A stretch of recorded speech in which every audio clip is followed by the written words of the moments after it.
Hello everyone and welcome to trying to watch Bobbleheads the movie that I guess were inspired by the success of the Lego movie, so now we have all these toy companies trying to cash in on the idea. What on earth are they going to do to make this into a story, a narrative? I'm not looking forward to finding out. Let's do this. I've got a nice cup of chamomile, it's 9 a.m, an overcast day, surprise surprise. It's a fitting tone for what I'm about to watch. Rendered on Microsoft as... Ouch. How quickly is the bobbling thing gonna get old? This was released in 2020, by the way, just a quick note. Looks worse than Toy Story 1. Not that Toy Story 1 looks bad, but that was in the 90s? The humans look like bobbleheads too, is that intentional? Ooh, jeez. Goddamn. They treat bobbleheads as if they're just a thing everyone has in every single room in their house. This is like if Family Guy was 3D. That's how it looks. Okay, so this is baby tier. It always takes a few minutes to figure out like what we're working with here. Cher poster. Yeah, Cher is in this movie.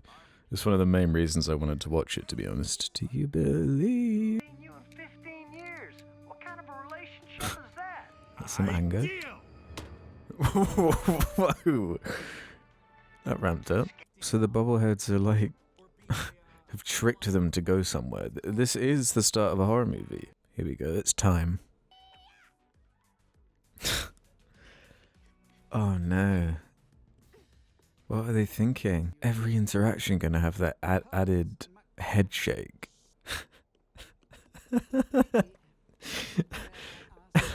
It's like a YouTube video gimmick. Or like a game that's been modded. You are sadly mistaken. The Bubble Creed is thus. So they went down the worst road possible. The like Bobble law. The Bobble High Council would commend me. Commend The Bobble High Council. Ah. It's just too far already. Okay, so it's more ripping off Toy Story than the Lego movie, to be honest. One of the weirdest things about this movie is the director is Kirk Wise, who actually has directed some pretty notable Disney animated movies. Beauty and the Beast, The Hunchback of Notre Dame, and Atlantis the Lost Empire. Were all directed by him, and they're obviously leagues above this. I don't know if this was just like a paycheck sort of thing, or... Because he didn't write it, he's not credited on the story. The writer has a bunch of links to Disney projects too. Brother Bear, Tarzan, Atlantis. That's the story writer. And then the screenplay was by a writer of Winnie the Pooh, and Care Bears, and Barney the Dinosaur. Okay, that really shows. That makes a lot of sense. There's like no story. Which is like a baby movie thing, where they're just like playing around with this kiddie music and everything. So it has one piece of trivia on IMDb.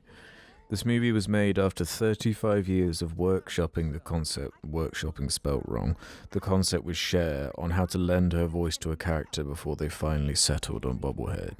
35 years? I mean, if this came out 35 years ago, it would have been impressive. It's genuinely creepy when they show their heads from the side, when they show their profile. It's uncanny or something. It gives you that weird horror movie pit in your stomach feeling. Oh, is the entire movie going to be in this house?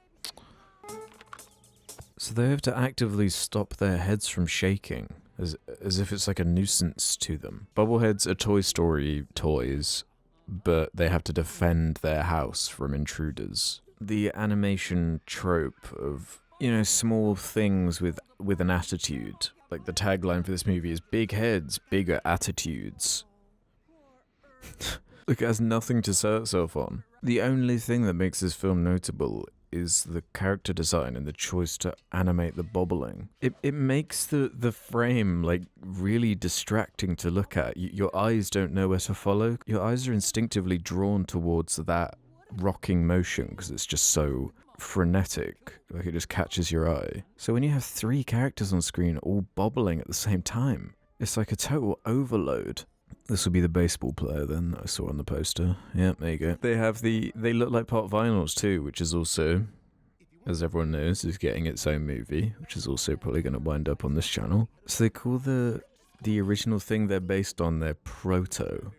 Weird. How many times can they do that joke? I'd love to know the budget on this. There's not that much information about this movie even out there. It has like 100 ratings on IMDb, 147 ratings. No one has seen this. I wonder why. There's so many good options of movies for kids. And this is a PG anyway, so this isn't even a U for like everyone, like the actual 3-year-olds that are the only people who could get true enjoyment from this. Ooh. See, you can make the argument that it's actually inappropriate for kids because the imagery is just quite disturbing stuff. Like, it's just like, what emotion do you want me to feel from this? I guess comedy. I guess it's supposed to make you laugh, but it just looks off-putting and creepy. Oh my god, they're leaving the house. They're in a different environment. It's happening. Ah, gross. A hairy bobblehead. Head does not detach from body. Wait, head does not detach from body? What do you mean? They just had a scene where the head was detached from body. I was really expecting them to show this Bobble High Council they were talking about, but I guess we're not going to see it. No problem. No problem. Okay, 40 minutes in, there's now a story where they want the Deuce Bobblehead. God. Oh, there's that joke again. The one joke they have. Jesus fucking Christ. This is the most amateur section so far, probably. But let me guess, yeah, there we go. Bobbles, bobble, and look bobblicious. So they have 2 jokes. They've got the word bobble, which admittedly does have some humour value. And they've got the fact that their heads just shake around wildly and they can't control it. And it just interrupts the flow of their lives. Let's be one. Interesting. I like I'm on board. They're actually embracing the horror element. I mean, that kind of is creepy. Where's Cher? I thought Cher was in this movie. They must be saving Cher for the end. How do you go from directing Beauty and the Beast to this? How they hold the shot so they can include the head bobbling. Just stop already. Oh no, they're gonna do it. Here it is. They're gonna Skype Cher for a minute. A weird scene to have in a kids movie. A woman drinking and having a bath. Here we go. Come on, Cher. Save this movie.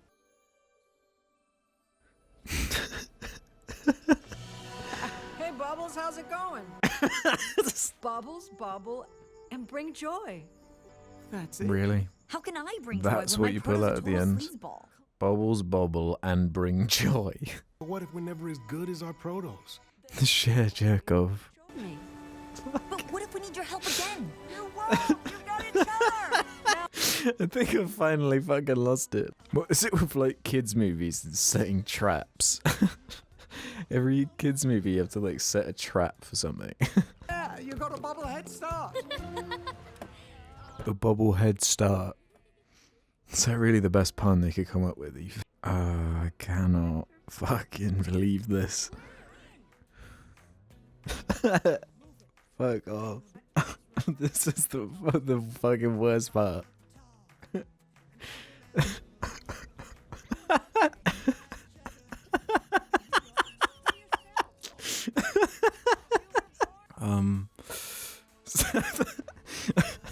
That one credit sequence is the most intense thing I've ever seen. That was quite a journey. Not really what I was expecting. Okay, I've got enough to say about this. I was half expecting this to have just so little going on. There's nothing I could even say, but there's certainly stuff going on here. Just so many questionable choices. I hope you enjoyed my reaction to this. If you want to see my full review for this movie, check out the Search for the Worst episode. Keep it bobbling, baby.